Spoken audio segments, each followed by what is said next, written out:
Hi friends, അടുത്തതായിട്ട് നമ്മൾ discuss ചെയ്യാൻ പോകുന്നത് ഹൈഡ്രോ ഇലക്ട്രിക് പവർ സ്റ്റേഷനാണ്. നമ്മളെ സംബന്ധിച്ചിടത്തോളം തെർമൽ കഴിഞ്ഞാൽ പിന്നെ വളരെ ഇമ്പോർട്ടൻ്റ് ആയിട്ടുള്ള ഒരു ജനറേറ്റിംഗ് സ്റ്റേഷനാണ് ഹൈഡ്രോ ഇലക്ട്രിക് പവർ സ്റ്റേഷൻ. കഴിഞ്ഞ ക്ലാസ് കഴിഞ്ഞ സമയത്ത് ഒന്ന് രണ്ട് പേര് കമൻറ്റ് ചെയ്ത് റിവ്യൂ ചെയ്തിട്ടുണ്ടായിരുന്നു. അതിനകത്ത് പിക്ചേഴ്സ് ആഡ് ചെയ്യാൻ പറ്റുമെങ്കിൽ നന്നായിരുന്നു, അതേപോലെ തന്നെ സപ്പോർട്ടിംഗ് ആയിട്ടുള്ള കുറച്ച് ക്വസ്റ്റ്യൻസ് ആഡ് ചെയ്താൽ നന്നായിരുന്നു എന്ന് പറഞ്ഞിട്ടുണ്ടായിരുന്നു.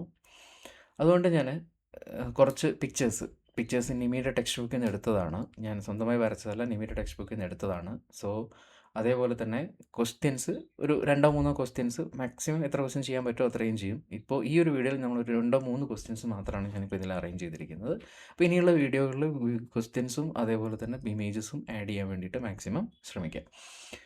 അപ്പോൾ ഹൈഡ്രോ ഇലക്ട്രിക് പവർ സ്റ്റേഷൻ എന്ന് പറഞ്ഞു കഴിഞ്ഞാൽ പൊട്ടൻഷ്യൽ എനർജി, വെള്ളത്തിൻ്റെ പൊട്ടൻഷ്യൽ എനർജി യൂസ് ചെയ്തിട്ട് ഇലക്ട്രിക്കൽ എനർജി ജനറേറ്റ് ചെയ്യുന്ന പവറിംഗ് സ്റ്റേഷനാണ് ഹൈഡ്രോ ഇലക്ട്രിക് പവർ സ്റ്റേഷൻ. അതായത് വാട്ടറിൻ്റെ പൊട്ടൻഷ്യൽ എനർജി യൂസ് ചെയ്ത് നമ്മൾ ഇലക്ട്രിക്കൽ എനർജി ജനറേറ്റ് ചെയ്യുകയാണ് എന്ന സ്റ്റേഷനാണ് ഹൈഡ്രോ ഇലക്ട്രിക് പവർ സ്റ്റേഷൻ എന്ന് പറയുന്നത്. അപ്പോൾ ഹൈഡ്രോ ഇലക്ട്രിക് പവർ സ്റ്റേഷൻ്റെ ഒരു ജനറൽ ഔട്ട്ലൈൻ എന്ന് പറയുന്നത്, ഫസ്റ്റ് ഒരു ജനറൽ ഔട്ട്ലൈൻ നമ്മൾ ഒരു ചെറിയൊരു പിക്ചർ നോക്കുകയാണെങ്കിൽ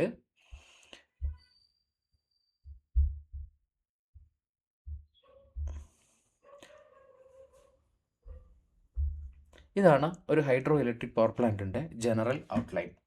അപ്പോൾ ഇതിനകത്ത് പ്രധാനമായിട്ടും വരുന്നത് ഒന്ന് ഡാമാണ്, ഒരു റിസർവോയർ, ഡാം, പവർ സ്റ്റേഷന്, ഗ്രിഡ്. ഇതാണ് ഒരു ജനറൽ അറേഞ്ച്മെൻറ്റ്. ഇതൊരു മോഡൽ മാത്രമാണ്. ഡീറ്റെയിൽഡ് ആയിട്ടുള്ള ഓരോ പാർട്സിൻ്റെ ഡയഗ്രാം നമ്മൾ വീണ്ടും കാണിക്കും. ഓരോ പാർട്സിനെ പറ്റി നമ്മൾ എക്സ്പ്ലെയിൻ ചെയ്യും. ഇതാണ് ഒരു ഹൈഡ്രോ ഇലക്ട്രിക് പവർ പ്ലാന്റിൻ്റെ ജനറൽ ഔട്ട്ലൈൻ. അപ്പോൾ ഇത് റിസർവോയറിൽ ബേസിക്കായിട്ട് നമ്മൾ എന്താണ് സംഭവിക്കുന്നത് എന്ന് പറഞ്ഞു കഴിഞ്ഞാൽ, റിസർവോയറിൽ നമ്മൾ വാട്ടറിനെ സ്റ്റോർ ചെയ്യുകയും അത് ഡാം വെച്ച് കഴിഞ്ഞിട്ട് റിസർവോയറിൽ വെള്ളം സ്റ്റോർ ചെയ്ത് വെക്കുന്നു. അത് ഒരു പെൻസ്റ്റോക്ക് വഴി, അതൊരു പെൻസ്റ്റോക്ക് മീൻസ് ഒരു പൈപ്പ്, ഒരു പെൻസ്റ്റോക്ക് വഴി ജനറേറ്റിംഗ് സ്റ്റേഷനിൽ ടർബൈനിലേക്ക് കൊടുക്കുകയും ടർബൈൻ അതിനെ മെക്കാനിക്കൽ എനർജി ആക്കി മാറ്റുകയും അത് ആൾട്ടർനേറ്റർ ഇലക്ട്രിക്കൽ എനർജി ആക്കി മാറ്റുകയും എന്നിട്ട് ഗ്രിഡിലേക്ക് കൊടുക്കുകയും ചെയ്യും. ഇതാണ് ഒരു ഹൈഡ്രോ ഇലക്ട്രിക് പവർ പ്ലാന്റിൻ്റെ ജനറൽ ഔട്ട്ലൈൻ എന്ന് പറയുന്നത്. ഹൈഡ്രോ ഇലക്ട്രിക് പവർ പ്ലാന്റിൻ്റെ ജനറൽ ഔട്ട്ലൈൻ എന്ന് പറയുന്നത് ഇതാണ്. ഇനി നമ്മൾ തിരിച്ചു വരികയാണ്. നമ്മൾ തിരിച്ചു വന്നിട്ട് കുറച്ച് കാര്യങ്ങളൂടെ പറയുന്നു. ഇതിൻ്റെ അഡ്വാൻറ്റേജസ് എന്തൊക്കെയാണ്? ഹൈഡ്രോ ഇലക്ട്രിക് പവർ പ്ലാന്റിൻ്റെ അഡ്വാൻറ്റേജസ് എന്തൊക്കെയാണെന്ന് ചോദിച്ചാൽ, ഒന്നാമത്തെ അഡ്വാൻറ്റേജ് എന്ന് പറയുന്നത്, ഇതിനെ നമ്മൾ ഫ്യൂവലായിട്ട് യൂസ് ചെയ്യുന്നത് വാട്ടറാണ്. ഇതിനകത്ത് നമ്മൾ ഫ്യൂവലായിട്ട് യൂസ് ചെയ്യുന്നത് വാട്ടറാണ്. ആ വാട്ടർ നമുക്ക് ഫ്രീ ഓഫ് കോസ്റ്റ് അവൈലബിൾ ആണ്. അതുകൊണ്ട് തന്നെ ഇത് ക്ലീനാണ്. വാട്ടറാണ് യൂസ് ചെയ്യുന്നത്, ക്ലീനാണ്. വേറെ നമ്മൾ ഡസ്റ്റ്, പൊല്യൂട്ടൻ്റ് ആയിട്ടുള്ള സ്മോക്ക്, അങ്ങനത്തെ കാര്യങ്ങളോ ആഷോ കാര്യങ്ങളോ ഒന്നും ഈ ഒരു പവർ പ്ലാന്റിനില്ല. സോ വളരെ നീറ്റ് ആൻഡ് ക്ലീൻ ആയിട്ടുള്ള പവർ സ്റ്റേഷനാണ് ഹൈഡ്രോ ഇലക്ട്രിക് പവർ സ്റ്റേഷൻ. അപ്പോൾ അതുകൊണ്ട് തന്നെ നമ്മൾ വാട്ടർ യൂസ് ചെയ്യുന്നതുകൊണ്ട് തന്നെ ക്ലീൻ ആൻഡ് നീറ്റാണ്. അതേപോലെ വാട്ടർ എന്ന് പറയുന്നത് നമുക്ക് ഫ്രീ ഓഫ് കോസ്റ്റിൽ നാച്ചുറലി കിട്ടുന്ന ഒരു ഫ്യൂവലാണ്. അപ്പോൾ ഫ്യൂവൽ കോസ്റ്റ് എന്ന് പറയുന്നത് സീറോ ഫ്യൂവൽ കോസ്റ്റാണ് ഇതിന് വരുന്നത്, ഹൈഡ്രോ ഇലക്ട്രിക് പവർ പ്ലാന്റ് വരുന്നത്. ഫ്യൂവൽ കോസ്റ്റ് സീറോ ആവുക എന്ന് പറഞ്ഞു കഴിഞ്ഞാൽ ഈ ഹൈഡ്രോ ഇലക്ട്രിക് പവർ പ്ലാന്റിൻ്റെ റണ്ണിങ് കോസ്റ്റ് വളരെ കുറവായിരിക്കും. മെഷീൻസിൻ്റെ വിയർ ആൻഡ് ടിയറുമായിട്ട് ബന്ധപ്പെട്ട കോസ്റ്റുകൾ മാത്രമേ നമുക്ക് വരുള്ളൂ. ഫ്യൂവൽ എക്സ്പെൻസ്, നമ്മൾ തെർമൽ പവർ പ്ലാന്റ് പറഞ്ഞ പോലെ തെർമൽ പവർ പ്ലാന്റിന് കോൾ വരണം, അതിനെ ട്രാൻസ്പോർട്ട് ചെയ്യണം, അങ്ങനെ ഒരുപാട് കോസ്റ്റുകൾ വരും. ആ കോസ്റ്റുകളൊന്നും ഒരു ഹൈഡ്രോ ഇലക്ട്രിക് പവർ പ്ലാന്റിനെ സംബന്ധിച്ചിടത്തോളം ഇല്ല. So hydro electric power plant running cost എന്ന് പറയുന്നത് വളരെ ചെറുതാണ്. അതേപോലെ വളരെ മെയിൻ്റനൻസ് കുറവാണ്. കാരണം നമ്മൾ യൂസ് ചെയ്യുന്നത് ക്ലീൻ ആയിട്ടുള്ള ഫ്യൂവലാണ്. ക്ലീൻ ഫ്യൂവൽ യൂസ് ചെയ്യുന്നതുകൊണ്ട് റണ്ണിങ് കോസ്റ്റ്, മെയിൻ്റനൻസ് വളരെ കുറവായിരിക്കും. ഇനി മറ്റൊരു പ്രത്യേകത എന്താണെന്ന് വെച്ച് കഴിഞ്ഞാൽ, ഇതിനെ നമുക്ക് ഈസി ആയിട്ട് സ്റ്റാർട്ട് ചെയ്യാൻ പറ്റും. അധികം പ്രിക്കോഷൻസും കാര്യങ്ങളൊന്നുമില്ല. തെർമൽ പവർ പ്ലാന്റിലാണെങ്കിൽ ടെമ്പറേച്ചർ, അതിൻ്റെ പ്രഷർ പോലെയുള്ള പല ഫാക്ടേഴ്സും നമ്മൾ പ്രീസെറ്റ് ചെയ്യേണ്ടതായിട്ടുണ്ട്. അപ്പോൾ തെർമൽ പവർ പ്ലാന്റ് നമുക്ക് വളരെ ഈസി ആയിട്ട് പെട്ടെന്ന് സ്റ്റാർട്ട് ചെയ്യാൻ പറ്റില്ല. ഒരു തെർമൽ പവർ പ്ലാന്റ് നമുക്ക് ഷട്ട് ഡൗൺ സിറ്റുവേഷനിലാണ് വിചാരിക്കുക. ജനറേറ്റർ 24 hours വർക്ക് ചെയ്യുന്ന പവർ പ്ലാന്റാണ്. എന്നാലും നമ്മൾ ലോഡ് അനുസരിച്ച്, കൺസ്യൂമറിൻ്റെ ലോഡ് അനുസരിച്ചാണ് ഇതിൻ്റെ നമ്പർ ഓഫ് ജനറേറ്റേഴ്സിൻ്റെ ഓപ്പറേഷൻസ് വരുന്നത്, ലോഡ് സെൻറ്ററിൽ നിന്നും ഇൻഫർമേഷൻ അനുസരിച്ച്. സോ അപ്പോൾ അവിടെ നമുക്ക് ഒരു ജനറേറ്റിംഗ് സ്റ്റേഷനെ സ്റ്റാർട്ട് ചെയ്യണമെന്നുണ്ടെങ്കിൽ ഒരുപാട് പ്രീ പാരാമീറ്റേഴ്സ് സെറ്റ് ചെയ്യേണ്ടതായിട്ടുണ്ട്. ബട്ട് ഹൈഡ്രോ ഇലക്ട്രിക് പവർ പ്ലാന്റിനെ സംബന്ധിച്ചിടത്തോളം ഇത് വളരെ ഈസി ആയിട്ട് നമുക്ക് സ്റ്റാർട്ട് ചെയ്യാൻ പറ്റും. അപ്പോൾ ഈസി ആയിട്ട് സ്റ്റാർട്ട് ചെയ്യാൻ പറ്റുന്നതുകൊണ്ട് തന്നെ ഇതിനെ നമുക്ക് പീക്ക് ലോഡ് സ്റ്റേഷനായിട്ട് യൂസ് ചെയ്യാൻ പറ്റുന്ന ഒരു സ്റ്റേഷനാണ് hydro electric power plant. Peak load എന്ന് പറയുന്നത് നമ്മൾ നൈറ്റ് ടൈമിൽ നമ്മുടെ കൺസ്യൂമറിൻ്റെ ലോഡ് കൂടുന്ന സമയത്ത് നമുക്ക് കൂടുതൽ പ്രൊഡക്ഷൻ വേണം. അപ്പോൾ വളരെ ഫാസ്റ്റായിട്ട് സ്റ്റാർട്ട് ചെയ്യാൻ പറ്റുന്ന ഒരു ജനറേറ്റിംഗ് സ്റ്റേഷനാണ്, പവർ സ്റ്റേഷനാണ് ഹൈഡ്രോ ഇലക്ട്രിക് പവർ പ്ലാന്റ് എന്ന് പറയുന്നത്. ബട്ട് എന്നാൽ ഇത്രയൊക്കെ അഡ്വാൻറ്റേജ് ഉണ്ടെങ്കിലും ഇതിന് 1-2 ഡിസഡ്വാൻറ്റേജുകളുണ്ട്. എന്താണ് ഒന്നാമത്തെ ഡിസഡ്വാൻറ്റേജ് എന്ന് വെച്ച് കഴിഞ്ഞാൽ ഇതിൻ്റെ ക്യാപിറ്റൽ കോസ്റ്റ് വളരെ കൂടുതലാണ്. കാരണം എന്താണെന്ന് വെച്ച് കഴിഞ്ഞാൽ ഇതിൻ്റെ ഡാമിൻ്റെ കൺസ്ട്രക്ഷൻ, വാട്ടറിൻ്റെ പൊട്ടൻഷ്യൽ എനർജി എന്ന് പറയുന്നത് വളരെ വലിയൊരു വാല്യൂ ആണ്. ഇത് ഹൈ പൊട്ടൻഷ്യൽ എനർജിയുള്ള ആളാണ് വാട്ടർ എന്ന് പറയുന്നത്. സോ ആ വാട്ടറിനെ നമ്മളൊരു സ്ഥലത്ത് സ്റ്റോപ്പ് ചെയ്ത് നിർത്തണം എന്നുണ്ടെങ്കിൽ അതിൻ്റെ കൺസ്ട്രക്ഷൻ എന്ന് പറയുന്നത് വളരെ ഇമ്പോർട്ടൻ്റ് ആണ്. ഡാമിൻ്റെ കൺസ്ട്രക്ഷൻ എന്ന് പറയുന്നത് വളരെ ഇമ്പോർട്ടൻ്റ് ആണ്. സോ ആ ഡാം കൺസ്ട്രക്ഷൻ വളരെ ഇമ്പോർട്ടൻ്റ് ആയതുകൊണ്ട് അതിൻ്റെ ഈ ക്യാപിറ്റൽ കോസ്റ്റ് വളരെ ഇമ്പോർട്ടൻ്റ് ആണ്. ക്യാപിറ്റൽ കോസ്റ്റ് വളരെ കൂടുതലാണ്. രണ്ടാമത്തെ ഡിസഡ്വാൻറ്റേജ് എന്ന് പറയുന്നത് ഫ്യൂവൽ നമുക്ക് ഫ്രീ ആയിട്ടൊക്കെയാണ് കിട്ടുന്നത്. അതുകൊണ്ട് it depends upon natural phenomenas or weather കണ്ടീഷനെ ഡിപ്പെൻഡ് ചെയ്യും നമ്മുടെ ഫ്യൂവലിൻ്റെ അവൈലബിലിറ്റി. നമുക്ക് മഴ കിട്ടിയിട്ടില്ലെങ്കിൽ വെള്ളത്തിൻ്റെ അളവ് കുറയും. അപ്പോൾ ഫ്യൂവൽ അവൈലബിലിറ്റി ഒരു ഡിസഡ്വാൻറ്റേജ് ആണ്. രണ്ടാമത്തത് ക്യാപിറ്റൽ കോസ്റ്റ് വളരെ കൂടുതലാണ്. അപ്പോൾ ഇതാണ് ഇതിൻ്റെ അഡ്വാൻറ്റേജും ഡിസഡ്വാൻറ്റേജും. ഇനി നമുക്ക് ഈ പ്രധാനപ്പെട്ടായിട്ട് അറിയേണ്ടതെന്ന് വെച്ച് കഴിഞ്ഞാൽ സൈറ്റ് സെലക്ഷൻ. ഇതിൻ്റെ സൈറ്റ് സെലക്ഷനിൽ എന്തൊക്കെ ഫാക്ടേഴ്സാണ് ഇമ്പോർട്ടൻ്റ് ആയിട്ടുള്ളതെന്നുള്ളത്. ഒന്നാമത്തെ ഫാക്ടർ എന്ന് പറയുന്നത് അവൈലബിലിറ്റി ഓഫ് വാട്ടറാണ്. ഈ ആവശ്യത്തിൽ മഴ കിട്ടാത്ത സ്ഥലത്ത് നമുക്ക് ഡാം കൺസ്ട്രക്ട് ചെയ്യാൻ പറ്റില്ല. ആവശ്യത്തിന് മഴ കിട്ടുന്നതും ആ മഴ വരുന്ന വെള്ളം ഫ്ലോ ചെയ്ത് കഴിഞ്ഞിട്ട് നമുക്കൊരു പർട്ടിക്കുലർ സ്ഥലത്തേക്ക് സ്റ്റോർ ചെയ്യാൻ പറ്റുന്ന രീതിയിലുള്ള സ്ഥലമായിരിക്കണം ഒന്നാമത്തെ സെലക്ഷൻ. അത് സൈറ്റ് സെലക്ഷൻ എന്ന് പറയുന്നത് രണ്ടും രണ്ട് രീതിയിലാണ്. നമുക്ക് ജനറേറ്റിംഗ് സ്റ്റേഷന് ഒരു സൈറ്റ് സെലക്ഷനാണ്, ഡാമിന് വേറൊരു സൈറ്റ് സെലക്ഷനാണ്. അപ്പോൾ ഒന്നാമത്തെ ക്രൈറ്റീരിയ എന്ന് പറയുന്നത് നമ്മുടെ ഫ്യൂവൽ അവൈലബിലിറ്റി തന്നെയാണ്.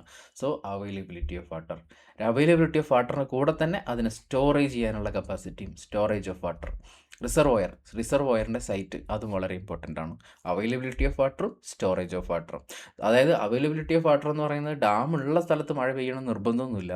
ബട്ട് നമുക്കത് അതിനെ ഒരു ത്രൂ റിവറോ അല്ലെങ്കിൽ എന്തെങ്കിലും കനാലോ വഴി കൊണ്ടുവന്നിട്ട് അതിനെ നമുക്ക് സ്റ്റോർ ചെയ്യുന്നിടത്തേക്ക് എത്തിയാലും മതി. അപ്പോൾ രണ്ട് സ്ഥലത്തും രണ്ട് രീതിയിൽ വരാം. ഒന്നെങ്കിൽ റിസർവോയർ ഉള്ള സ്ഥലത്ത് വാട്ടർ അവൈലബിലിറ്റി ഉള്ള സ്ഥലത്ത് നമുക്ക് സ്റ്റോറേജ് പ്ലാൻ ചെയ്യാം. അതല്ലെങ്കിൽ അവൈലബിലിറ്റി ഉള്ള സ്ഥലത്ത് നിന്ന് കനാൽ വഴി കൊണ്ടുവന്നിട്ട് അല്ലെങ്കിൽ റിവർ വഴി കൊണ്ടുവന്നിട്ട് വേറെ സ്ഥലത്ത് സ്റ്റോറേജ് പ്ലാൻ ചെയ്യാം. സോ അവൈലബിലിറ്റി ഓഫ് വാട്ടറും സ്റ്റോറേജ് ഓഫ് വാട്ടറും ഈ പവർ പ്ലാന്റിനെ സംബന്ധിച്ചിടത്തോളം ഇമ്പോർട്ടൻ്റ് ആണ്. അതുപോലെ തന്നെ അടുത്ത ഫാക്ടർ അവിടുത്തെ കോസ്റ്റ് ഓഫ് ദി ലാൻഡ്. ഈ രണ്ട് സ്ഥലത്തെയും കോസ്റ്റ്. നോർമലി ഹില്ലി ഏരിയസിലാണ് നമ്മുടെ സാധനങ്ങളെല്ലാം ഉണ്ടാവുക. ഈ ഹൈഡ്രോളിക് പവർ പ്ലാന്റ് റിസർവോയറും നമ്മളെ ഡാമൊക്കെ ഉണ്ടാവുക. ജനറേറ്റിംഗ് സ്റ്റേഷൻ നോർമലി ആ ഹില്ലിൻ്റെ താഴെയാണ്. പെൻസ്റ്റോക്ക് കുറച്ച് ഇൻക്ലൈൻഡ് വെർട്ടിക്കലായിട്ട് കൊണ്ടുവന്നിട്ട് പ്രഷർ കിട്ടാൻ വേണ്ടിയിട്ട്. സോ ആ രീതിയിലാണ് നമ്മുടെ ഹില്ലി ഏരിയസിലാണ് നോർമലി ഇതുണ്ടാവുക. നാലാമതെന്ന് പറഞ്ഞു കഴിഞ്ഞാൽ ട്രാൻസ്പോർട്ടേഷൻ ഫെസിലിറ്റി. ഇവിടെ ട്രാൻസ്പോർട്ടേഷൻ ഫെസിലിറ്റി എന്ന് പറയുന്നത് നമ്മുടെ ഫ്യൂവലിനെ ബേസ് ചെയ്തിട്ടല്ല, പകരം നമ്മുടെ ഹൈഡ്രോ ഇലക്ട്രിക് പവർ സ്റ്റേഷൻ്റെ ഈ പവർ പ്ലാന്റിൻ്റെ എക്യുപ്മെൻറ്റ്സും മെഷീനറീസും ട്രാൻസ്പോർട്ട് ചെയ്യാൻ പറ്റുന്ന രീതിയിലുള്ള ട്രാൻസ്പോർട്ടേഷൻ നമുക്ക് പവർ സ്റ്റേഷനിലേക്ക് വേണം എന്ന് മാത്രമേ ഉള്ളൂ. ഫ്യൂവൽ ട്രാൻസ്പോർട്ട് ചെയ്യാൻ വേണ്ടിയിട്ടുള്ള കോസ്റ്റ് അല്ലെങ്കിൽ ഫ്യൂവൽ ട്രാൻസ്പോർട്ടേഷൻ ഫെസിലിറ്റി ഇവിടെ ഇമ്പോർട്ടൻ്റ് അല്ല. കാരണം ഫ്യൂവൽ എന്ന് പറയുന്നത് നമ്മൾ ഓൾറെഡി റിസർവോയറിൽ സ്റ്റോർ ചെയ്ത് വെച്ചതാണ്. അവിടെ നിന്നാണ് നമ്മൾ പെൻസ്റ്റോക്ക് വഴി പ്ലാന്റിലേക്ക് കൊണ്ടുവരുന്നത്. സോ ഇതാണ് ഇതിൻ്റെ സൈറ്റ് സെലക്ഷനുമായി ബന്ധപ്പെട്ട 4 പോയിന്റ്. ഈ 4 ഓപ്ഷൻ സൈറ്റ് സെലക്ഷനിൽ എന്തൊക്കെ ഫാക്ടേഴ്സ് ചെക്ക് ചെയ്യണം എന്നുള്ളതാണ് ഇപ്പോൾ പറഞ്ഞത്. ഇനി നമ്മളിതിൻ്റെ ഇതിലേക്ക് പോവാം, സ്കീമാറ്റിക് ഡയഗ്രത്തിലേക്ക് പോവാം. സ്കീമാറ്റിക് ഡയഗ്രത്തിലേക്ക് എന്തൊക്കെയാണ് ഇതിനകത്തുള്ളത് എന്നുള്ളത് നോക്കിയിട്ട് ഇതിൻ്റെ സ്കീമാറ്റിക് ഡയഗ്രത്തിലേക്ക് പോവാം. അതിൽ ഫസ്റ്റ് വരുന്ന സാധനം, ഇതിനെ നമ്മൾ 3 ആയിട്ടാണ് ക്ലാസിഫൈ ചെയ്തിരിക്കുന്നത്. അതായത് 3 സ്റ്റേജസ് ആയിട്ടാണ്. അതായത് 3 സ്റ്റേജസ് ആയിട്ട് നമ്മൾ തെർമൽ പവർ പ്ലാന്റിൽ 3 സ്റ്റേജ് പറഞ്ഞിട്ടുണ്ടായിരുന്നു. ബോയിലർ പാർട്ട് എന്നൊക്കെ പറഞ്ഞിട്ടുണ്ടായിരുന്നു. അതേപോലെ ഇവിടെയും നമ്മൾ ഇതിനെ 1-2 സെഷൻസ് ആയിട്ട് തിരിച്ചിരിക്കുകയാണ്. 3 സെഷൻസ് ആയിട്ട് തിരിച്ചിരിക്കുകയാണ്. ഒന്ന് ഹൈഡ്രോളിക് സ്ട്രക്ചർ. ഇത് ഹൈഡ്രോളിക് സ്ട്രക്ചർ എന്ന് പറഞ്ഞു കഴിഞ്ഞാൽ നമ്മളുടെ ഡാമിലെ റിസർവോയർ പോലെയുള്ള കൺസ്ട്രക്ഷൻ വരുന്നതാണ് ഹൈഡ്രോളിക് സ്ട്രക്ചർ. സോ ഹൈഡ്രോളിക് സ്ട്രക്ചറാണ് ഒന്നാമത്തെ സെഷൻ. രണ്ടാമത്തെ സെഷൻ എന്ന് പറയുന്നത് നമ്മുടെ ടർബൈൻ പോർഷനാണ്. ഏത് ടർബൈൻ യൂസ് ചെയ്യുന്നു, ടർബൈൻ പോർഷനാണ് രണ്ടാമത്തെ സെക്ഷൻ. മൂന്നാമതെന്ന് പറയുന്നത് ഇലക്ട്രിക്കൽ എക്യുപ്മെൻറ്റ്, ജനറേറ്റർ, അതിൻ്റെ ട്രാൻസ്ഫോമർ, സ്റ്റെപ്പ് അപ്പ് ട്രാൻസ്ഫോമർ പോലെയുള്ളതാണ് മൂന്നാമത്തെ സെക്ഷൻ. ഇപ്പോൾ 3 സെക്ഷനായിട്ടാണ് ഇതിനെ നമ്മൾ ക്ലാസിഫൈ ചെയ്യുന്നത്. അതിൽ ഫസ്റ്റ് റിസർവോയർ ഡാം പാർട്ടൊക്കെ വരുന്നതാണ് നമ്മുടെ ഹൈഡ്രോളിക് പാർട്ട് എന്ന് പറയുന്നത്. ഈ ഒരു പോർഷനാണ് ഹൈഡ്രോളിക് പാർട്ട് എന്ന് പറയുന്നത്. ഈ ഹൈഡ്രോളിക് പാർട്ടിൽ ഡീറ്റെയിൽ ആയിട്ട് എന്തൊക്കെയുണ്ടെന്ന് നമുക്ക് പറയാം. അത് കഴിഞ്ഞിട്ട് ഇത്രയും portion hydraulic part dam reservoir മുതൽ പവർ ഹൗസ് വരെയുള്ള പോർഷൻ നമ്മുടെ ഹൈഡ്രോളിക് സ്ട്രക്ചറിലാണ് വരിക. അത് കഴിഞ്ഞിട്ട് പവർ ഹൗസിലാണ് ടർബൈൻ സ്ട്രക്ചർ വരുന്നത്. മൂന്നാമത്തത് അത് കഴിഞ്ഞിട്ട് നമ്മുടെ ഗ്രിഡിലേക്ക് കൊടുക്കുന്ന പോർഷനാണ് ഇലക്ട്രിക്കൽ പോർഷൻ. റൈറ്റ്, ഇതാണ് നമ്മുടെ സിസ്റ്റം അറേഞ്ച്മെൻറ്റ്. ഇതിൽ ആദ്യം റിസർവോയർ, പിന്നെ ഡാം, ഇതിലൊരു pressure tunnel, surge tank, valve house, pen stock, power house, river അല്ലെങ്കിൽ ടെയിൽ റൈസ്.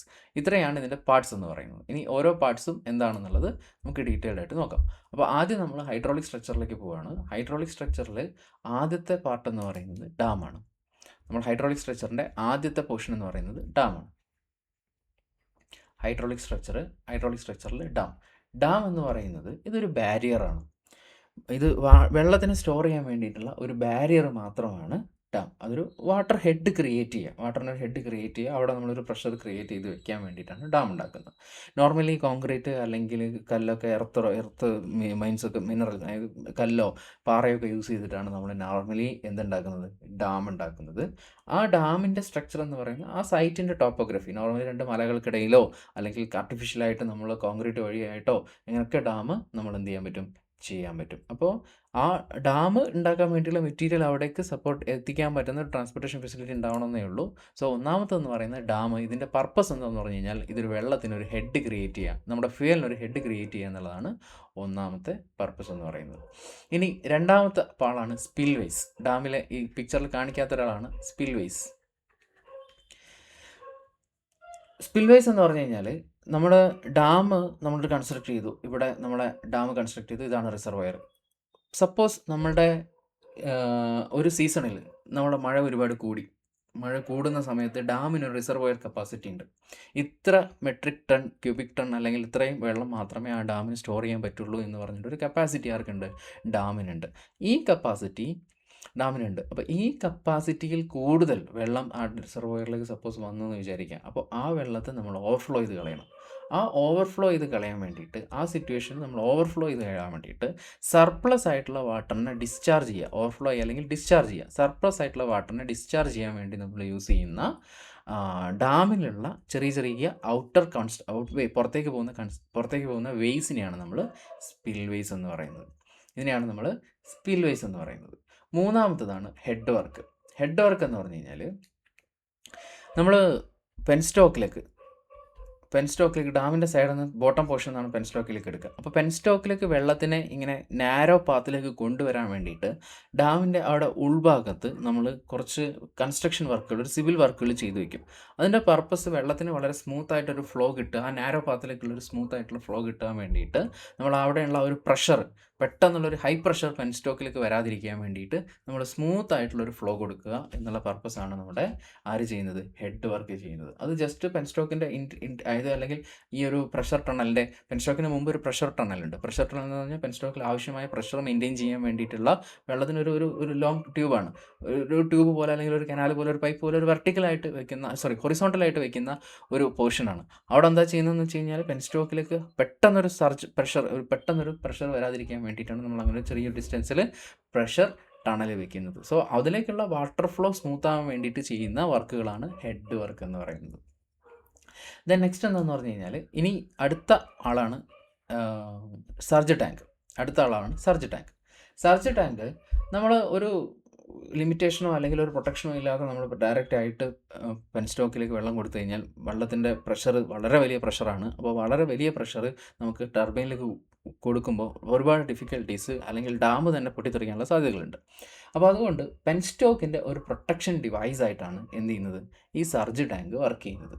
അതായത് ഇതൊരു ക്ലോസ്ഡ് കോൺഡ്യൂട്ടാണ്. ഡാം മുതൽ ടർബൈൻ വരെ ഒരു ക്ലോസ്ഡ് കോൺഡ്യൂട്ടാണ്. അപ്പോൾ ആ ക്ലോസ്ഡ് കോൺഡ്യൂട്ടിനകത്തുള്ള പ്രഷറിനെ മെയിൻറ്റെയിൻ ചെയ്യുക, അബ്നോർമൽ പ്രഷറിനെ ലിമിറ്റ് ചെയ്യുക പോലെയുള്ള പർപ്പസ് ചെയ്യുന്ന ആളാണ് സർജ് ടാങ്ക്. അബ്നോർമൽ പ്രഷറിനെ ലിമിറ്റ് ചെയ്യുക. അപ്പോൾ പ്രഷർ കൂടുന്ന സമയത്ത് വാട്ടറിനെ തിരിച്ചെടുക്കുക, പ്രഷർ കുറയുന്ന സമയത്ത് വാട്ടറിന് കൊടുക്കുക, അങ്ങനെ ആ പെൻസ്റ്റോക്കിലുള്ള വാട്ടർ പ്രഷർ മെയിൻറ്റെയിൻ ചെയ്യുക എന്നുള്ള പർപ്പസാണ് അവർ ചെയ്യുന്നത്, സർജ് ടാങ്ക് ചെയ്യുന്നത്. അപ്പോൾ ഈ സർജ് ടാങ്കിൻ്റെ ലൊക്കേഷൻ വളരെ ഇമ്പോർട്ടൻ്റ് ആണ്. അത് ചോദിച്ചിട്ടുണ്ട്. അത് പെൻസ്റ്റോക്കിൻ്റെ സ്റ്റാർട്ടിങ്ങിലാണ്, അതായത് കോൺഡ്യൂട്ടിങ്ങിൻ്റെ സ്റ്റാർട്ടിങ്ങിലാണ് നമ്മൾ എന്ത് ചെയ്യുന്നത്, നമ്മുടെ സർജ് ടാങ്ക് സിസ്റ്റത്തിനകത്ത് വയ്ക്കുന്നത്. ഓക്കെ, അപ്പോൾ ആ പെൻസ്റ്റോക്കിനകത്തുള്ള വാട്ടറിൻ്റെ പ്രഷർ അനുസരിച്ച് ഈ പ്രഷർ എന്ത് ചെയ്യുന്നു, ഗവൺ ചെയ്തിട്ട് ഈ സർജ് ടാങ്ക് അതിനെ പ്രൊട്ടക്റ്റ് ചെയ്യുന്നു. അടുത്ത ആളാണ്, അഞ്ചാമത്തെ ആളാണ് പെൻസ്റ്റോക്ക്. പെൻസ്റ്റോക്ക് എന്ന് പറയുന്നത് ഒരു കോൺക്രീറ്റ് അല്ലെങ്കിൽ സ്റ്റീൽ സ്ട്രക്ചറാണ്. ഒരു കോൺക്രീറ്റ് അല്ലെങ്കിൽ ഒരു സ്റ്റീലിൻ്റെ ഒരു ട്യൂബാണ്. ഡാമിൽ നിന്നും ടർബൈനിലേക്ക് ഫ്യൂവലിനെ കൊണ്ടുപോകാൻ വേണ്ടിയിട്ടുള്ള, ട്രാൻസ്പോർട്ട് ചെയ്യാൻ വേണ്ടിയിട്ടുള്ള ഒരു പാത്താണ്, ഒരു കോൺട്യൂട്ട് മാത്രമാണ് പെൻസ്റ്റോക്ക് എന്ന് പറയുന്നത്. സോ പെൻസ്റ്റോക്കിനകത്ത് നമുക്ക് കുറച്ച് പ്രൊട്ടക്ഷൻ ഡിവൈസസുകളുണ്ട്. ഒന്നാമത്തെ എന്താണെന്ന് വെച്ച് കഴിഞ്ഞാൽ ബട്ടർഫ്ലൈ വാൽവ്, അതേപോലെ തന്നെ എയർ വാൽവ്, പിന്നെ സർജ് ടാങ്ക് നമ്മൾ നേരത്തെ പറഞ്ഞത്. Butterfly valve, air valve, surge tank, ഇത് മൂന്നും പെൻസ്റ്റോക്കിൻ്റെ പ്രൊട്ടക്ഷന് വേണ്ടി യൂസ് ചെയ്യുന്ന സിസ്റ്റംസാണ്. അപ്പോൾ പെൻസ്റ്റോക്ക് പ്രൊട്ടക്ഷൻ ഡിവൈസസ് ഏതാണെന്ന് ചോദിച്ചു കഴിഞ്ഞാൽ ഒന്നാമത്തത് ബട്ടർഫ്ലൈ വാൽവാണ്, ഓട്ടോമാറ്റിക് ബട്ടർഫ്ലൈ വാൽവ്. രണ്ടാമത്തത് air valve. Automatic butterfly valve എന്ന് പറഞ്ഞു കഴിഞ്ഞാൽ വാട്ടറിനെ നമ്മൾ ഫ്ലോ ഓഫ് ചെയ്യാനും ഓൺ ചെയ്യാനും വേണ്ടിയിട്ടുള്ളതാണ് ബട്ടർഫ്ലൈ വാൽവ് എന്ന് പറയുന്നത്. എയർ വാൽവ് എന്ന് പറയുന്നത് ഔട്ട്സൈഡ് പ്രഷറും ഇൻസൈഡ് പ്രഷറും മെയിൻറ്റെയിൻ ചെയ്യാൻ വേണ്ടിയിട്ടുള്ള, കോൺട്യൂട്ടിന് ഇൻസൈഡുള്ള പെൻസ്റ്റോക്കിനുള്ളിലുള്ള പ്രഷറും ഔട്ട്സൈഡ് പ്രഷറും തമ്മിൽ ബാലൻസ് ചെയ്യാൻ വേണ്ടി യൂസ് ചെയ്യുന്ന വാൽവാണ് എയർ വാൽവ് എന്ന് പറയുന്നത്. സർജ് ടാങ്ക് നമ്മൾ ഓൾറെഡി പറഞ്ഞു, അതിനകത്തുള്ള വാട്ടർ പ്രഷർ മെയിൻറ്റെയിൻ ചെയ്യാൻ. റൈറ്റ്. അപ്പോൾ ഇത്രയാണ് നമ്മുടെ പെൻസ്റ്റോക്കിൻ്റെ പ്രൊട്ടക്ഷൻ ഡിവൈസ് എന്ന് പറയുന്നത്. ഇനി ആറാമത്തെ ഒരു പാർട്ടും കൂടി ഉണ്ട്. അതോടെ കഴിഞ്ഞാൽ നമ്മുടെ സിവിൽ സ്ട്രക്ചേഴ്സ് കഴിഞ്ഞു, നമ്മുടെ ഡാം സ്ട്രക്ചർ കഴിഞ്ഞു. 6 ഇനി ഒന്നും കൂടി ഉണ്ട്, 6, 7. ടെയിൽ റേസ് എന്ന് പറയുന്നത് നമ്മൾ ടർബൈൻ കഴിഞ്ഞതിന് ശേഷം, നമ്മൾ അപ് ടു ടർബൈൻ വരെ എത്തി. ടർബൈൻ നമ്മൾ പറയാം, ടർബൈൻ കഴിഞ്ഞതിന് ശേഷം നമ്മൾ ടർബൈനിൽ നിന്നും ഫ്ലോ കഴിഞ്ഞു പോയ, അല്ലെങ്കിൽ ടർബൈൻ റൊട്ടേറ്റ് ചെയ്തതിന് ശേഷം പുറത്തു പോകുന്ന വെള്ളത്തിനെ നമുക്ക് ഫ്ലോ ചെയ്യാൻ വേണ്ടി യൂസ് ചെയ്യുന്ന പോർഷനാണ് ടെയിൽ റേസ്, അല്ലെങ്കിൽ ആ വെള്ളത്തെയാണ് നമ്മൾ ടെയിൽ വാട്ടർ എന്ന് പറയുന്നത്. അതൊരു കനാലായിരിക്കാം, അല്ലെങ്കിൽ ഒരു റിവറോ അങ്ങനെ എന്തെങ്കിലും ഇതൊക്കെ യൂസ് ചെയ്ത് കഴിഞ്ഞാൽ ഇറിഗേഷൻ പർപ്പസിന് കൊടുക്കുന്ന രീതിയിൽ ഫ്ലോ ചെയ്യിക്കുന്ന പോർഷനാണ് ടെയിൽ റേസ് എന്ന് പറയുന്നത്. പുറത്തേക്ക് പോകുന്ന വെള്ളം, അത് വെള്ളം പോകുന്ന പാത്താണ് ടെയിൽ റേസ് എന്ന് പറയുന്നത്. ഇനി ഡ്രാഫ്റ്റ് ട്യൂബ് എന്ന് പറഞ്ഞിട്ട് ഇതിനിടയിൽ ഒരാളുണ്ട്. ടെയിൽ റേസിനെയും ടർബൈൻ്റെയും ഇടയിലുള്ള ഒരാളാണ് ഡ്രാഫ്റ്റ് ട്യൂബ്. ഇതും പലപ്പോഴും ചോദിച്ചിട്ടുള്ളതാണ്. ഡ്രാഫ്റ്റ് ട്യൂബ് എന്ന് പറഞ്ഞു കഴിഞ്ഞാൽ, സപ്പോസ് നമ്മുടെ ടർബൈൻ റിയാക്ഷൻ ടർബൈനാണെന്ന് വിചാരിക്കുക. അപ്പോൾ റിയാക്ഷൻ ടർബൈൻ ആവുന്ന സമയത്ത് അറ്റ്മോസ്ഫിയർ പ്രഷറും ഇതിനകത്തുള്ള ഈ ടർബൈനകത്തുള്ള പ്രഷറും ഡിഫറൻസ് ഉണ്ട്. അപ്പോൾ ഈ കാരണം നമ്മുടെ ടർബൈൻ കംപ്ലീറ്റ്ലി എൻക്ലോസ്ഡ് ആണ്. അപ്പോൾ എൻക്ലോസ്ഡ് ആയിരുന്ന സമയത്ത്, അല്ലെങ്കിൽ ക്ലോസ്ഡ് ആയതുകൊണ്ട് തന്നെ ഔട്ട്സൈഡ് പ്രഷറും ഇതിനകത്തുള്ള ടർബൈനകത്തുള്ള പ്രഷറും ഡിഫറൻസ് ഉണ്ടാവും. അപ്പോൾ അതുകൊണ്ട് നമ്മളൊരു പ്രഷർ അത്രയും ഹൈ പ്രഷറായിട്ട് നമ്മളതിനെ പുറത്തേക്ക് വിടാൻ കഴിയില്ല. അപ്പോൾ പ്രഷർ ഗ്രാജ്വലി നമ്മൾ ആ പ്രഷർ മെയിൻറ്റെയിൻ ചെയ്യാൻ വേണ്ടിയിട്ട് ഒരു ട്യൂബ് പ്രഷർ മെയിൻറ്റെയിൻ ചെയ്യാൻ വേണ്ടി, ഔട്ട്സൈഡ് പ്രഷറും ഇൻസൈഡ് പ്രഷറും മെയിൻറ്റെയിൻ ചെയ്യാൻ വേണ്ടി ടെയിൽ റേസിലേക്ക് പോകുന്നതിന് മുമ്പേ ഒരു ഡ്രാഫ്റ്റ് ട്യൂബ് അറേഞ്ച് ചെയ്യും, ടർബൈൻ മുതൽ ടെയിൽ റേസ് വരെ. ആ ട്യൂബ് വഴി ആദ്യം കടത്തി വിട്ടിട്ടാണ് ടെയിൽ റേസിലേക്ക് കൊടുക്കുക. അതാണ് ഡ്രാഫ്റ്റ് ട്യൂബിൻ്റെ പർപ്പസ് എന്താണെന്ന് വെച്ച് കഴിഞ്ഞാൽ ഓട്ട്സൈഡ് പ്രഷറും ഇൻസൈഡ് പ്രഷറും. നേരത്തെ നമ്മളൊരു കാര്യം പറഞ്ഞിട്ടുണ്ടായിരുന്നു, എയർ വാൽവും സർജ് ടാങ്കും പറഞ്ഞിട്ടുണ്ടായിരുന്നു. എയർ വാൽവിൻ്റെ പർപ്പസ് എന്തായിരുന്നു? ഔട്ട്സൈഡ് ഇൻസൈഡ് ജെറ്. അത് ആരുടെ? പെൻസ്റ്റോക്കിൻ്റെയാണ്. ഇത് ടർബൈനിൽ നിന്നും പുറത്തു പോകുന്ന വെള്ളത്തിൻ്റെ പ്രഷർ മെയിൻറ്റെയിൻ ചെയ്യാൻ വേണ്ടിയിട്ടാണ് എന്ത് ചെയ്യുന്നത്? ഡ്രാഫ്റ്റ് ട്യൂബ് യൂസ് ചെയ്യുന്നത്. റൈറ്റ്. അപ്പോൾ ഇത്രയാണ് ഹൈഡ്രോ ഇലക്ട്രിക് പവർ പ്ലാന്റിൻ്റെ ഹൈഡ്രോളിക് കൺസ്ട്രക്ഷൻസ്, അല്ലെങ്കിൽ നമ്മുടെ ഹൈഡ്രോളിക് സ്ട്രക്ചറിൽ വരുന്ന പാർട്സ് എന്ന് പറയുന്നത്. ഇനി അടുത്തതാണ് വാട്ടർ ടർബൈൻ. രണ്ടാമത്തെ പാർട്ടാണ് വാട്ടർ ടർബൈൻ. നമ്മൾ സ്റ്റീം ടർബൈൻ പറഞ്ഞിരുന്നു. അതേപോലെ തന്നെ വാട്ടർ ടർബൈൻ 2 ടൈപ്പ് ഉണ്ട്. അതേപോലെ നേരത്തെ പറഞ്ഞ പോലെ തന്നെ മാറ്റമൊന്നുമില്ല. ഇമ്പൾസ് ടർബൈനും റിയാക്ഷൻ ടർബൈനും. ഇമ്പൾസ് ഫോഴ്സ് ആണ് യൂസ് ചെയ്യുന്നതെങ്കിൽ ഇമ്പൾസ് ടർബൈൻ, റിയാക്റ്റീവ് ഫോഴ്സ് ആണ് യൂസ് ചെയ്യുന്നതെങ്കിൽ റിയാക്ഷൻ ടർബൈൻ. അപ്പോൾ ഇമ്പൾസ് ടർബൈൻ നമ്മൾ നോർമലി ഹൈ ഹെഡിലാണ് യൂസ് ചെയ്യുക. അപ്പോൾ ഇതിൽ entire pressure, kinetic energy nozzle വഴി കണക്ട് വിടുന്നത് ഇതാക്കും. നമ്മൾ ഇതിനകത്തേക്ക് ടർബൈനകത്തേക്ക് കൊടുക്കുന്നത് നോസിൽ വഴിയാണ് എന്ത് ചെയ്യുന്നത്? വാട്ടർ പ്രഷർ കൊടുക്കുന്നത്. അപ്പോൾ എൻ്റയർ സാധനവും നമ്മൾ കൈനറ്റിക് എനർജി ആയിട്ട് മാറും. ആ ഫോഴ്സ് സ്റ്റേറ്റ് കൺട്രോൾ ചെയ്യാൻ വേണ്ടിയിട്ട് നമുക്കൊരു ഗവർണർ ഉണ്ട്. എത്രയാണോ വാട്ടർ ലെവൽ വേണ്ടത് ആ വാട്ടറിൻ്റെ പ്രഷർ മെയിൻറ്റെയിൻ ചെയ്യാൻ വേണ്ടിയിട്ട് ആ സിസ്റ്റത്തിനകത്ത് ഒരു ഗവർണർ ഉണ്ടാവും. എല്ലാ സിസ്റ്റത്തിനും ഉണ്ടാവും. ഇനി റിയാക്ഷൻ ടർബൈൻ എന്ന് പറഞ്ഞു കഴിഞ്ഞാൽ നമ്മൾ ലോ ഹെഡിലും മീഡിയം ഹെഡിലും യൂസ് ചെയ്യുന്ന ടർബൈനാണ് റിയാക്ഷൻ ടർബൈൻ എന്ന് പറയുന്നത്. അപ്പോൾ പാർഷ്യലി പ്രഷർ എനർജി ക്രിയേറ്റ് ചെയ്യുന്നതാണെങ്കിൽ അതിനെയാണ് നമ്മൾ റിയാക്ഷൻ ടർബൈൻ എന്ന് പറയുന്നത്. പാർഷ്യലി ആണ് അത് പ്രഷർ ക്രിയേറ്റ് ചെയ്യുക. റിയാക്ഷൻ ടർബൈൻ 2 ടൈപ്പ് ഉണ്ടായിരുന്നു. ഒന്ന് ഫ്രാൻസിസ് ടൈപ്പും അതേപോലെ തന്നെ കപ്ലൈൻ ടൈപ്പും. ഫ്രാൻസിസ് ടർബൈനും കപ്ലൈൻ ടൈപ്പും. ഈ ഫ്രാൻസിസ് ടർബൈൻ എന്ന് പറയുന്നത് ലോ ആൻഡ് മീഡിയം ഹെഡിൽ യൂസ് ചെയ്യുന്നതാണ്. കപ്ലൈൻ ടർബൈൻ എന്ന് പറയുന്നത് ലോ ഹെഡിൽ യൂസ് ചെയ്യുന്നതാണ്. അപ്പോൾ ഇത്രയാണ് ടർബൈനെ പറ്റി പറയാനുള്ളത്. നമ്മൾ മുമ്പ് പറഞ്ഞത് തന്നെയാണ്, വേറെ മാറ്റമൊന്നുമില്ല. ഇതാണ് നമ്മളുടെ വാട്ടർ ടർബൈൻ. മൂന്നാമത്തെ പാർട്ടാണ് എന്ന് പറയുന്നത് ഇലക്ട്രിക്കൽ എക്യുപ്മെൻറ്റ്സ്. ഇലക്ട്രിക്കൽ എക്യുപ്മെൻറ്റ്സ് കഴിഞ്ഞ ക്ലാസ്സിൽ പറഞ്ഞ പോലെ തന്നെ അതിൽ വരുന്ന generator, transformer, transmission equipments, transmission equipments, ഇത്രയും കാര്യങ്ങൾ നമ്മൾ ഡീറ്റെയിൽഡ് ആയിട്ട് സെപ്പറേറ്റ് മൊഡ്യൂൾ ഉള്ളത് കൊണ്ട് നമ്മൾ എന്ത് ചെയ്യുന്നില്ല, ഇവിടെ അത് അഡീഷണലായിട്ട് എക്സ്പ്ലെയിൻ ചെയ്യുന്നില്ല. സോ ഇതാണ് നമ്മളുടെ ഹൈഡ്രോ ഇലക്ട്രിക് പവർ പ്ലാന്റ് എന്ന് പറയുന്നത്. ഇനി ഹൈഡ്രോ ഇലക്ട്രിക് പവർ പ്ലാന്റിൻ്റെ ക്ലാസിഫിക്കേഷൻ ഉണ്ട്. ഹൈഡ്രോ ഇലക്ട്രിക് പവർ പ്ലാന്റിൻ്റെ ക്ലാസിഫിക്കേഷൻ എന്തൊക്കെയാണ്? ഹൈഡ്രോ ഇലക്ട്രിക് പവർ പ്ലാന്റിൻ്റെ ക്ലാസിഫിക്കേഷൻ എന്ന് നോക്കാം. ക്ലാസിഫിക്കേഷന് first based on water availability. Water availability അല്ലെങ്കിൽ ക്വാണ്ടിറ്റി ഓഫ് വാട്ടർ, എത്ര വെള്ളം അവൈലബിൾ ആണ് അതിനെ ബേസ് ചെയ്തിട്ടുള്ള ക്ലാസിഫിക്കേഷനാണ്. വാട്ടർ അവൈലബിലിറ്റി ഒന്നാമത്തതാണ് run off plant. Run off plant with pondage ഉണ്ട്, വിത്തൗട്ട് പോണ്ടേജ് ഉണ്ട്. വിത്ത് പോണ്ടേജും വിത്തൗട്ട് പോണ്ടേജും, with pondage and without pondage. Run off river plant എന്ന് പറഞ്ഞു കഴിഞ്ഞാൽ അവിടെ നമ്മൾ എന്ത് ചെയ്യുന്നില്ല, ഡാം കൺസ്ട്രക്ട് ചെയ്ത് ഒരു വാട്ടർ സ്റ്റോറേജ് നമ്മൾ ചെയ്യുന്നില്ല. പകരം അത് റൺ ചെയ്തുകൊണ്ടിരിക്കുകയാണ്. റൺ ചെയ്തുകൊണ്ടിരിക്കുന്ന ഒരു റിവറിനകത്ത് നമ്മളൊരു ടർബൈൻ വെച്ചിങ്ങാണ്ട് ഹൈഡ്രോ പവർ ജനറേറ്റ് ചെയ്യുകയാണെങ്കിൽ അതിനാണ് റൺ ഓഫ് പ്ലാന്റ് എന്ന് പറയുന്നത്. അതിൽ നമ്മളൊരു ചെറിയൊരു സ്റ്റോറേജിന് വേണ്ടി പോണ്ടേജ് കൊടുക്കുകയാണ്, ഡാമല്ല, ഒരു ചെറിയൊരു കുളം പോലെ കൊടുക്കുകയാണെങ്കിൽ അതാണ് വിത്ത് പോണ്ടും വിത്തൗട്ട് പോണ്ടും. മൂന്നാമത്തതാണ് റിസർവോയർ ടൈപ്പ്. റിസർവോയർ ടൈപ്പിലാണ് നമ്മൾ എന്ത് ചെയ്യുന്നത്, ഡാമെല്ലാം കൺസ്ട്രക്ട് ചെയ്തിട്ട് ഈ പറയുന്ന നേരത്തെ എക്സ്പ്ലെയിൻ ചെയ്ത സ്ട്രക്ചേഴ്സ് ഒക്കെ തരുന്നത്. അപ്പോൾ റിവർ വിത്ത് പോണ്ടേജും, റിവർ റൺ ഓഫ് ടൈപ്പും റിസർവർ ടൈപ്പുമാണ് രണ്ടെണ്ണം ഉള്ളത്. റൺ ഓഫ് ടൈപ്പ് തന്നെ പോണ്ടേജ് ഉള്ളതുകൊണ്ട് പോണ്ടേജ് ഇല്ലാത്തതുകൊണ്ട്. അടുത്തതെന്ന് പറയുന്നത് നമ്മുടെ based on the head, water head. നമ്മൾ പറഞ്ഞിരുന്നു ടർബൈനിൽ low head, medium head, high head എന്നൊക്കെ പറഞ്ഞിട്ടുണ്ടായിരുന്നു. അപ്പോൾ എന്താണ് ഈ ലോ ഹെഡ്, എന്താണ് മീഡിയം ഹെഡ്, എന്താണ് ഹൈ ഹെഡ് എന്നുള്ളത്, അല്ലെങ്കിൽ എത്രയാണ് അതിൻ്റെ റേഞ്ച് എന്നുള്ളത് നമ്മൾ എന്ത് ചെയ്യണം, അറിഞ്ഞിരിക്കണം. അതിൽ ഒന്നാമത്തെ ഹെഡാണ്, ഒന്ന് ലോ ഹെഡ് ഉണ്ട്, അതേപോലെ തന്നെ മീഡിയം ഹെഡ് ഉണ്ട്, അതേപോലെ തന്നെ ഹൈ ഹെഡ് ഉണ്ട്. ഇതാണ് 3 ടൈപ്പ് പവർ പ്ലാന്റ് എന്ന് പറയുന്നത്. ഹൈ ഹെഡ് പവർ പ്ലാന്റ് എന്ന് പറഞ്ഞു കഴിഞ്ഞാൽ 300 മീറ്ററിന് മേലെ, നമ്മളെ ഹെഡ് എന്ന് പറയുന്നത് 300 മീറ്ററിന് മേലെയാണെങ്കിൽ അതിനെയാണ് നമ്മൾ ഹൈ ഹെഡ് പവർ പ്ലാന്റ് എന്ന് പറയുക. ലോ ഹെഡ് പവർ പ്ലാന്റ് എന്ന് പറഞ്ഞാൽ 30 മീറ്ററിൽ താഴെയാണെങ്കിൽ, ഹെഡ് നമ്മളുടെ 30 മീറ്ററിൽ താഴെയാണെങ്കിൽ അതിനെയാണ് നമ്മൾ ലോ ഹെഡ് പവർ പ്ലാന്റ് എന്ന് പറയുക. ഇനി 30 മീറ്ററിൻ്റെയും 300 മീറ്ററിൻ്റെയും ഇടയിലാണ് നമ്മുടെ വാട്ടർ ഹെഡ് എങ്കിൽ അതിനെയാണ് നമ്മൾ മീഡിയം ഹെഡ് പവർ പ്ലാന്റ് എന്ന് പറയുന്നത്. ഇതാണ് 3 type power plant based on the head: low head, medium head, high head. Low head എന്ന് പറഞ്ഞു കഴിഞ്ഞാൽ 30 മീറ്ററിൽ താഴെ, 30 മീറ്റർ ആൻഡ് ബിലോ ആണ്. ഹൈ ഹെഡ് എന്ന് പറഞ്ഞു കഴിഞ്ഞാൽ 300 മീറ്റർ ആൻഡ് എബോവ് ആണ്. ഇതിനിടയിൽ വരുന്ന ആളാണ് 300 മീറ്റർ എബോവ് ആണ്. ഇതിനിടയിൽ വരുന്ന ആളാണ് അത് നമ്മളുടെ മീഡിയം ഹെഡ് എന്ന് പറയുന്നത്. ഇനി അടുത്തൊരു ക്ലാസിഫിക്കേഷനും കൂടി ഉണ്ട്. ഞാൻ നേരത്തെ പറഞ്ഞിട്ടുണ്ടായിരുന്നു ബേസ് ലോഡും പീക്ക് ലോഡും. ബേസ് ലോഡ് പ്ലാന്റും പീക്ക് ലോഡ് പ്ലാന്റും. ബേസ് ലോഡ് പ്ലാന്റ് എന്ന് പറഞ്ഞു കഴിഞ്ഞാൽ നമ്മൾ നോർമലി 24 hours വർക്ക് ചെയ്തുകൊണ്ടിരിക്കുന്നു. 24 hours എല്ലാ പ്ലാന്റും 24 hours വർക്ക് ചെയ്തുകൊണ്ടിരിക്കുന്നു. ഇത് ബേസ് ലോഡ് എന്ന് പറഞ്ഞു കഴിഞ്ഞാൽ ബേസ് ലോഡ് മീറ്റ് ചെയ്യാൻ വേണ്ടിയിട്ടുള്ള പ്ലാന്റാണ് base load power plant. Suppose നമുക്കൊരു പീക്ക് ടൈമിൽ ഒരു പീക്ക് ലോഡ് വന്നു, ആ സമയത്ത് പീക്ക് സിറ്റുവേഷനിൽ വരുന്ന സമയത്ത് പീക്ക് ലോഡിനെ ബാലൻസ് ചെയ്യാൻ വേണ്ടിയിട്ട് യൂസ് ചെയ്യുന്ന പ്ലാന്റുകളാണ് പീക്ക് ലോഡ് പ്ലാന്റ്. അത് ചില പീക്ക് ലോഡ് പ്ലാന്റുകൾ എന്ന് പറഞ്ഞു കഴിഞ്ഞാൽ അത് നോർമലി ഓണാക്കി വെക്കില്ല, അത് ആവശ്യമുള്ള സമയത്ത് മാത്രം, പീക്ക് ലോഡ് വരുന്ന സമയത്ത് മാത്രം ജനറേഷൻ ചെയ്യുകയാണെങ്കിൽ അതാണ് നമ്മുടെ പീക്ക് ലോഡ് പവർ പ്ലാന്റ് എന്ന് പറയുന്നത്. അപ്പോൾ ഇത്രയാണ് നമ്മളുടെ ഹൈഡ്രോ ഇലക്ട്രിക് പവർ പ്ലാന്റിനെ പറ്റി നമുക്ക് പറയാനുള്ളത്. ഇതിനകത്തൊരു 3 ക്വസ്റ്റ്യൻ നോക്കാം. അധികം ക്വസ്റ്റ്യനൊന്നും ഇപ്പോൾ ഞാൻ അറേഞ്ച് ചെയ്തിട്ടില്ല, അടുത്ത വീഡിയോയിൽ മാക്സിമം ക്വസ്റ്റ്യൻസ് അറേഞ്ച് ചെയ്യാൻ നോക്കാം. ഒരു 3 ക്വസ്റ്റ്യൻ നോക്കാം. ഫസ്റ്റ് ക്വസ്റ്റ്യൻ, ഇതെല്ലാം ചോദിച്ച ക്വസ്റ്റ്യൻസ് ആണ്, പ്രീവിയസ് ആയിട്ട് ചോദിച്ച ക്വസ്റ്റ്യൻസ് ആണ്.